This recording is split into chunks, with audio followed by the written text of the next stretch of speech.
Hi, and welcome to Sidewalk Talk. I'm Steve Fortunato, founder of Shovel the Sidewalk. We're a marketing firm in Buffalo, New York. We work with small businesses, help them build their brand, create their advertising. We utilize authentic storytelling. It's something we believe in, and we know that's how people connect with people. That's why we have this podcast called Sidewalk Talk, an opportunity for thought leaders in our community here in Western New York to share their stories and hopefully connect with others. And today we have Nicholle Overkamp. She's the founder and CEO of Wilcox Financial Group, Buffalo native, Williamsville South.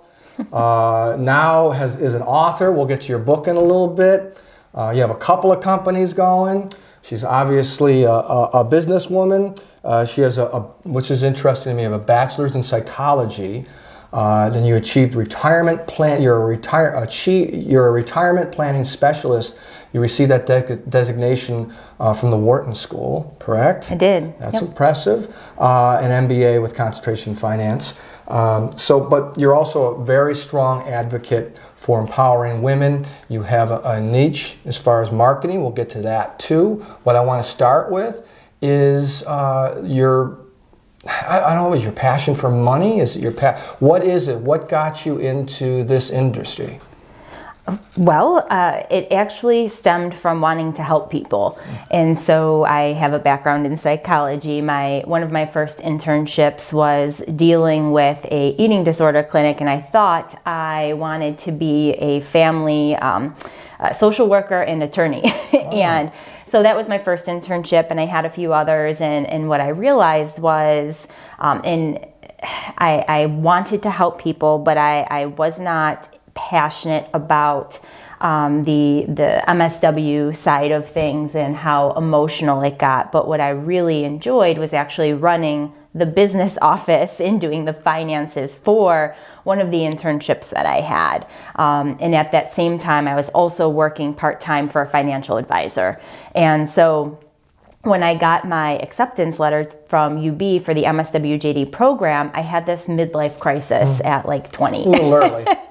Exactly. And so long story short, the advisor that I was working for at the time, he said, you know, Nicholle, everything that you're telling me you enjoy doing is probably a good fit for this industry. So why don't you consider it? And so I did. I took about 2 sleeps and decided I'm going to give it a whirl. You know, it sounded really intriguing to me, and so I got licensed and finished my MBA. Actually, I ended up doing that instead within that same year. So it's not you grew up saying it's financial world is somewhere I want to be. It's not you never thought of it until you happen to bump into it. Exactly. So. It was almost accidental. You know, when I was a little girl, I definitely wasn't dreaming about being a financial advisor, nor did I even know it was an option, quite frankly. So that's an interesting point. Why do you think you didn't know it was an option?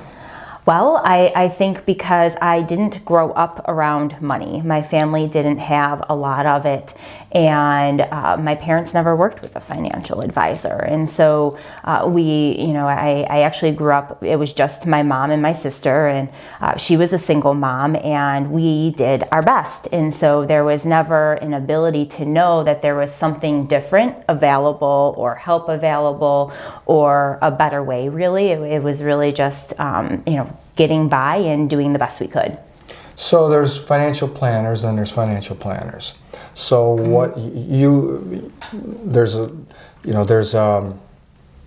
some people think of financial planners, some of them as like the used car salesman kind of thing, right? And there's a lot of good used car salesmen out there, right? Sure. And there's a lot of good financial planners, but there could be others that have hurt the reputation for people in the industry. What makes you different? One of the things that you had talked to before we went on air is about being fee-based. I would assume that separates you quite a bit. Talk about fee-based and what separates you and doesn't make you one of the ones we think about. Absolutely, yeah. And you know, our industry is so unique because their financial advisor can mean so many different things, be it a product sales guy or a licensed advisor, and everyone unfortunately uses the same term. And so one of our biggest hurdles in starting out was the education part in who we were marketing to, that, hey, you know what, if you sit down with us, we're going to help you. We're not going to just sell you a product. And interestingly enough, I had somebody come into my office for a meeting this Saturday, and he said, you know, I know this is probably just a pitch for life insurance, but I really need help getting out of debt. And I said, well, that's interesting, you know, tell me more. And long story short, every time he tried to get financial help, the advisors he had met with in the past were really just trying to sell a product. And so I explained to him how we work, and what we do is we charge a fee to put together a plan, to put together a real financial plan for a client. And what that means, because I think that term is confusing in itself, is creating a pathway for you to reach all of your goals. Right? And so when you think about life and you have the YOLO side of things, where on one end of the spectrum, you think you could die tomorrow and you just want to have a lot of fun and spend the money you have, but the other side of your brain might be thinking, wow, I really want to make my future self proud. So that in between really should be the financial plan, and coming up with that series of compromises to make smart, educated decisions. Also understanding and being educated on like the why behind it, so that you can be constantly motivated and empowered to make wise financial decisions. And so that's really part of the process. And it doesn't matter how much you make, how old you are, where you are in your career. It's important for everyone. It's just going to be at a different scale. So I just read recently, you know, I think it was a third of Americans might be more than that, don't even have anything for retirement or a plan for retirement. And we're living longer now. Do you think we're headed for a major crisis 20, 30, 40 years from now? Well, that's possible. I mean, it's definitely a real concern where so many Americans just don't realize how much it takes to be able to retire well or maintain a standard of living. And part of that problem is people don't even know what they're spending, right? They think they have a good idea of what's coming in and going out, but there's so much gray for many people that they're anticipating a retirement on an income that may not actually be accurate to what they're accustomed to.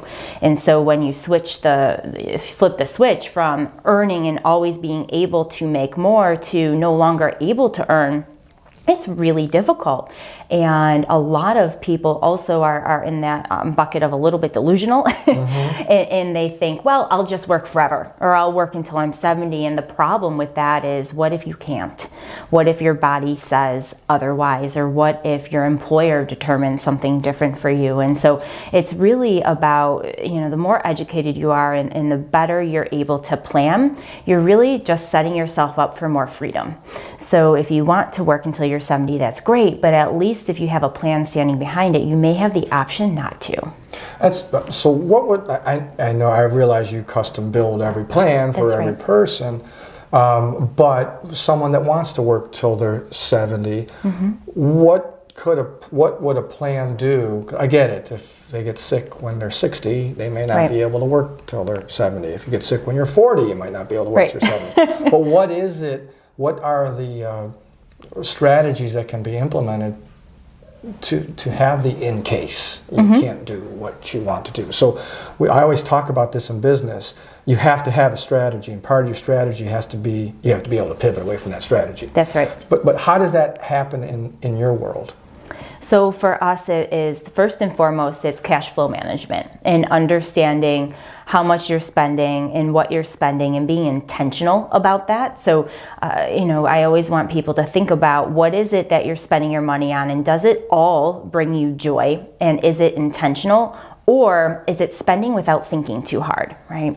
And there's that category where a lot of us are inclined to spend and do it because it's convenient, or it's impulse, or it's just not well thought out and everybody else is doing it. So that's the first part. And then after you get a good handle on that, it's thinking about how much can you actually save and set aside in different buckets of money, be it short-term and long-term, so that if life happens and you can't continue to work, or maybe you're out of work for a couple of years, you've got that emergency reserve set aside.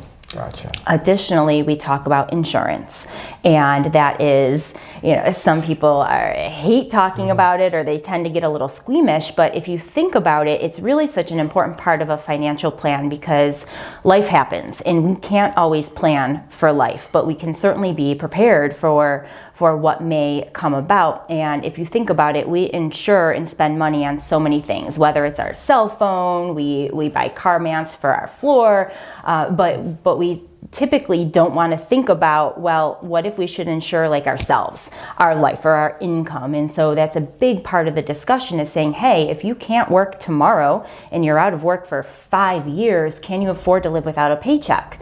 Maybe you should consider disability income insurance.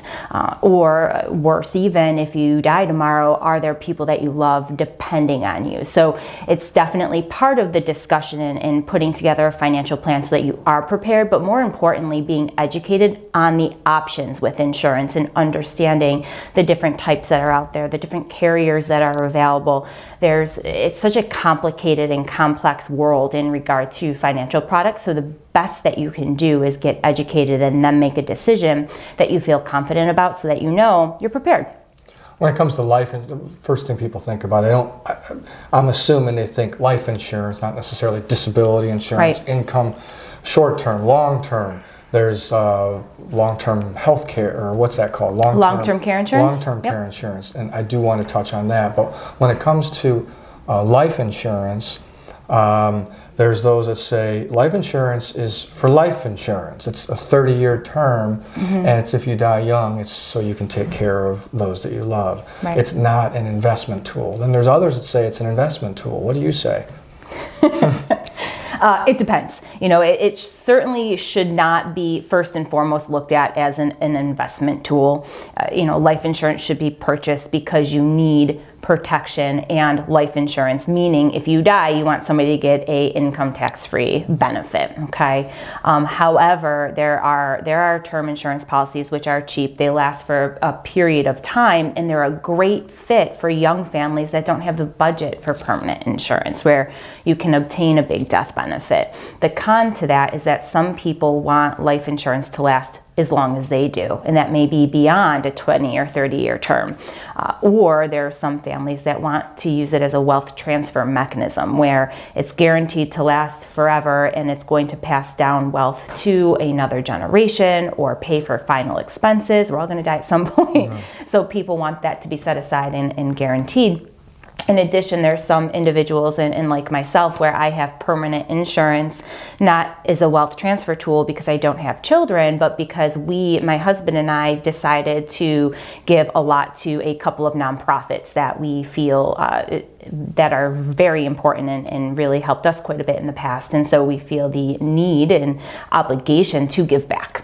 So that's our strategy. And to your question about investment, some permanent policies do have a cash value, and it can be used later on in life if it's designed correctly and you understand the details. It can be advantageous and have some flexibility, but it's certainly very different than an actual investment product. Why? So, and what about the long-term policy? This is for, your working. I remember my mom and dad. My dad qualified. He ended up passing away young, but my mom didn't qualify. Could have used it.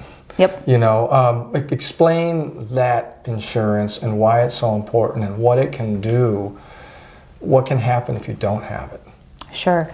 So long-term care insurance is designed to pay for the things that medical insurance does not. So that is going to be your at-home care, qualified skilled nursing, assisted living, nursing home care, or adult daycare. And many people will sometimes assume, I have Medicare, it'll cover it, and it doesn't. And the long-term care insurance is really great for that donut hole of most middle-class families, where we don't necessarily save or accumulate enough wealth to afford retirement and private paying for long-term care, which on average, you're looking at 80 grand a year right now for nursing home care, maybe assisted living, $6,000 a month. It's hard to pay for both. And so long-term care insurance will cover that cost. And for many middle-class families, they've done a great job saving, so it won't be easy for them to qualify for Medicaid either, right? So that's the 5-year look back, that whole thing, and that's right. part of the planning and the strategy. It's part of the planning and the strategy, and there's truly, what I say to clients is there's no right or wrong in regard to long-term care insurance. It's really a matter of choosing the path you want to take. Right? So there's the let's have insurance and be covered, or some is better than none concept, right? Where we're going to fill this need, or let's hope it doesn't happen. And if it does, we know that we're going to be up against having to outlay that cash flow, and it could impact my spouse and his or her lifestyle. Or I want to plan for Medicaid and I don't really care so much about what happens because I want to leave everything to my kids, But what I think people don't understand is Medicaid planning can be placed on this better than what it really is pedestal. And it's just important that if you're going to go that route, to truly understand what that means to Medicaid qualify, what options you have available for you, or to you rather, on Medicaid, because they aren't plentiful like private pay options. And then, what if you have a spouse, what are their limitations then going to be? So, and the more education you have around that, in putting yourself there, even though sometimes human nature is to force those thoughts out of your head because they're emotional, they force you to be vulnerable. And it's something that you don't want to think about necessarily, but I can't tell you how important it is, and especially if you have kids, most people don't want to be a burden on their children. And so having those conversations well in advance as a family conversation is really critical in your overall financial health. Obviously, the longer you wait, I'm assuming the more expensive long-term care insurance would be. So that's right. When should someone, again, different for everybody, I understand, but when should someone get serious about purchasing it? Well, for women, we tend to have them look into it a little bit sooner. And the reason being is just the cost. It's actually more expensive now for women to get long-term care insurance than men. Why? Because we live longer. Oh, gotcha. And we're more likely statistically, or so the insurance companies say, to utilize it. And so it is definitely circumstantial. Every year you get older, it does get more expensive, and it's hard to get, actually. Long-term care insurance is truly much more difficult to get underwritten for than life insurance or disability income insurance. So depending on the circumstances and depending on your ability to pay and things like that, we are really looking at anywhere between 45 and 55, that range in terms of when we're starting to look at, hey, is it appropriate? Does this fit into your overall plan? And should we start considering it?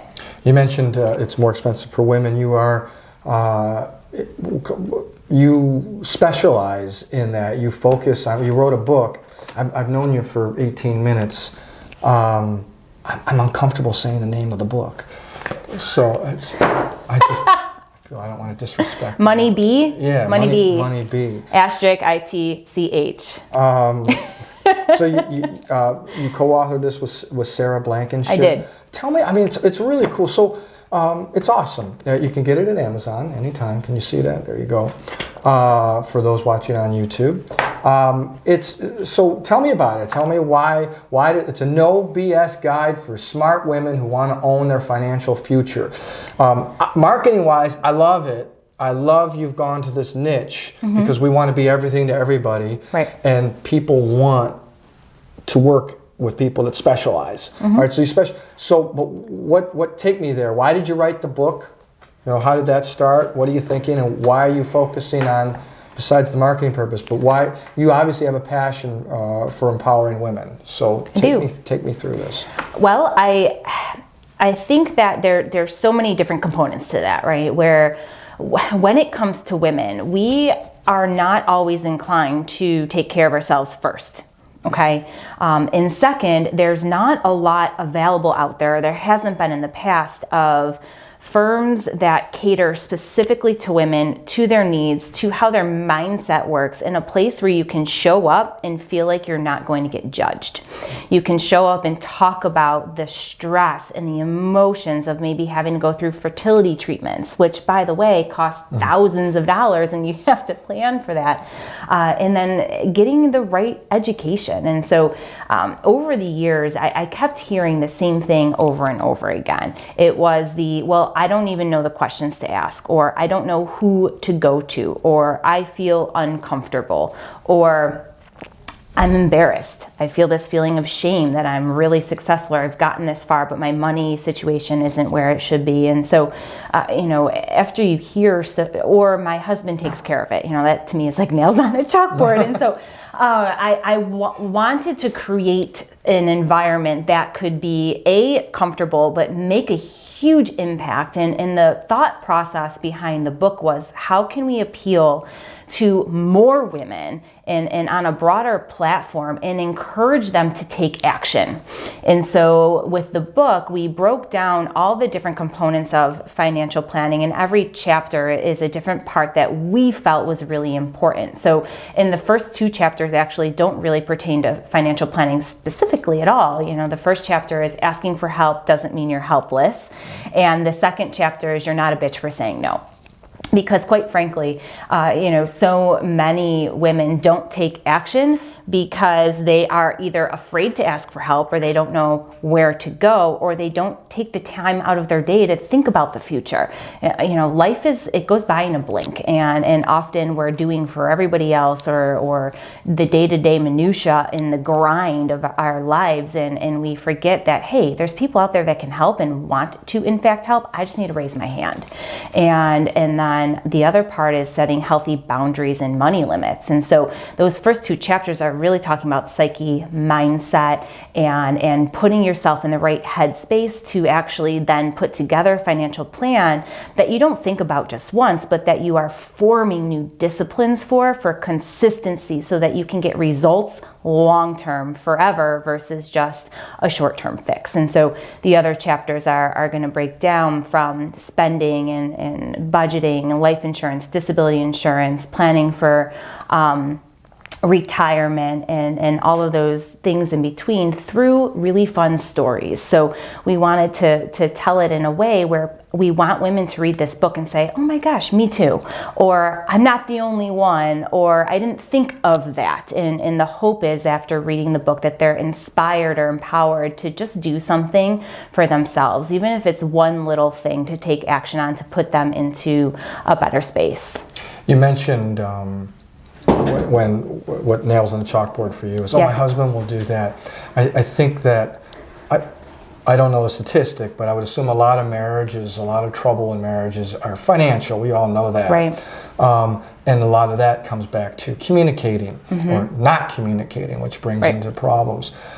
I would assume then, making an assumption because we haven't talked about it, but you probably deal with couples then? You work with couples? We do. Do you, I mean, I'm going to go for my personal. My wife, when I say, we got to discuss whatever, especially if it's insurance, talking about when I'm dead, she don't want to hear it. Yep. Doesn't want to, I know it needs to be taken care of, you take care of it. And I try to bring her into that picture so she has an understanding. If I get hit by a truck here, this is here, this is here, this is, you need to know where everything is. I'm assuming I'm not alone. And that's a pretty common thing. So what do you do in those situations when maybe couples just aren't, how do you improve couples' communication so they don't run into trouble down the road? Right. We force it. We have this knack for making people really uncomfortable. It's fun. It's actually, a chapter in the book is couples and money, because you're right. It's one of the number one reasons people split is because of money problems. And so, I was kind of joking, but not really, when I say I make couples uncomfortable, is if you come to us and you're married, most likely I'm going to force the two of you to come together. And it doesn't mean that you have to immediately have joint accounts or that you need to change your roles necessarily, right? If one person's paying the bills, that's okay. You can have yours, mine, and ours accounts. There's nothing wrong with that. But what we force upon in being critical about is that you are on the same page about your goals and you talk about them. Because the last thing you want to do as a couple is 10 years from now say, oh, we forgot to talk about that. I want this and he or she wants that, and they're two completely different things.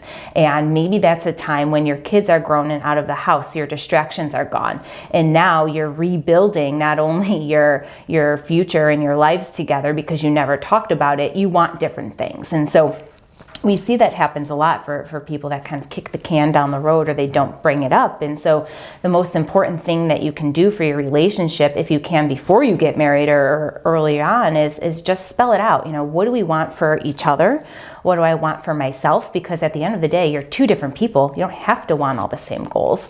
But what are the compromises that we can put in place to make sure that you guys are going to be able to achieve them and work as a team? When you're married, you are a team, and you should utilize each other's strengths and weaknesses as such to make sure that you're on track for retirement, to make sure that if one of you can't go to work, you're prepared for that, or you're okay with all of the things that you each want together and then individually as well for now and the future. And then it makes you, it forces you to have better conversations, make better decisions, and it takes away a lot of that uncertainty in regard to even questions as simple as, hey, we want to move.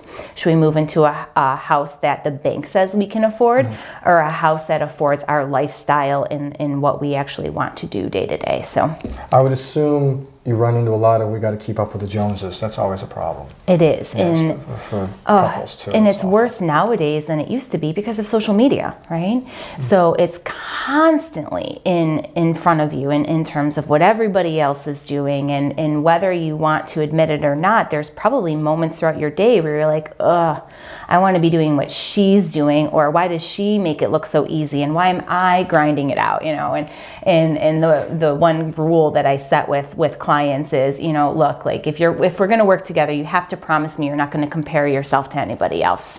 I'm such an advocate that comparison is the thief of joy, and it really sets you back, and someone else's financial life isn't relevant to yours. And the only thing that you should worry about is what's best for you, your family, and what you want out of life, not someone else. Because what social media doesn't show you, or at the surface level of anybody's life, is what's underneath it. What kind of debt they have, or how planned they are, or unprepared for that matter. You just don't know. And so the best thing that you can do in regard to that and keeping up the Joneses is to actually just not pay attention, right? Not pay attention to anybody else but you, and really staying on track. And that can help quite a bit. Great advice. Great advice. I've got it like 30 seconds, 45 seconds. I hate when people do that. You got 30 seconds to answer something. But you're in a, when people think of financial planners, I think they generally think that it's a man's world. And you're breaking through. And you're also a business owner too. How difficult has it been? I'm going to tell you, I think it's great because I think it's going to help grow your business. Whatever people. I think men trust women more than they trust men, and I bet you women trust women more than they trust men. You have a natural, people are going to trust you. So, but what is it, how difficult has it been for you? What has been in the way? And how have you broken through to help other women that might be thinking of doing the same thing? Yeah, well, it hasn't been easy. And Sarah and I joke all the time, like we're so used to being, we'll walk into a room and it's all men, and the first question is, who do you work for? Yeah. Who do you work for? And we're us, we're it. Leave it, take it or leave it. And or when I go to events with my spouse, everybody assumes he's the financial advisor, which is hilarious because he's, by nature a mechanic. So, it hasn't been easy, and I haven't had a mentor until actually very recently in the industry. And what I did though is I hired an outside coach and an outside mentor who I sought out, and I read a lot of books because I knew it didn't have to be as hard as the people around me were making it out to be. But I'm a slow learner, I suppose, and it took me quite a bit of time to have the confidence to ask for help and to seek assistance outside of where I started in a big company. And I think for other women out there, and more women are actually getting into the industry now, which is really refreshing to see, is to know that it doesn't have to be a man's world, and to not do it like the men do it. That was one of the first mistakes that I made, is I looked at all of my male colleagues and I thought I had to be like them. I thought I had to do what they did to be successful, and the truth of the matter is you don't. You know, it took me a while to figure it out, but what I realized was I can be successful in this career and do what I want to do and do what lights me up. And I can't tell you the number of times I was told it's not going to work, or somebody told me, I can't believe you're working with just women. Don't you want to make money? It's really disappointing, but they said, well, you can't do that, or it's not going to work, or you'll really struggle. And I didn't listen to them. And that was the best thing that I did for my career. And then, of course, Sarah and I going after this together was really saying, look, like, we're going to be different, and we're going to do what we feel is most important. And at the end of the day, like, my number one word for my company is impact. And if we can make a positive impact and do what we're loving every single day, money's going to follow. It always does. And success breeds what you're passionate about, and so that's really how we've come about and shifted throughout the years as I stopped listening to what was popular and doing what I thought was right. That's right. It's all about being authentic, being yourself, doing what you believe in, and it's congratulations to you. Congratulations on the business and on the book. You can buy it on Amazon. What's it called again? Money Bitch. Okay. I appreciate you, Nicholle Overkamp, founder, CEO of Wilcox Financial Group. And if you want to see, if you're listening on your favorite podcast, you can, however you download your podcast, you could also go to YouTube, or you can go to our website for any of for this particular podcast or any of our previous podcasts, shovelthesidewalk.com. So until next time, that's it for Sidewalk Talk. I'm Steve Fortunato. Thanks for listening. Thanks for watching.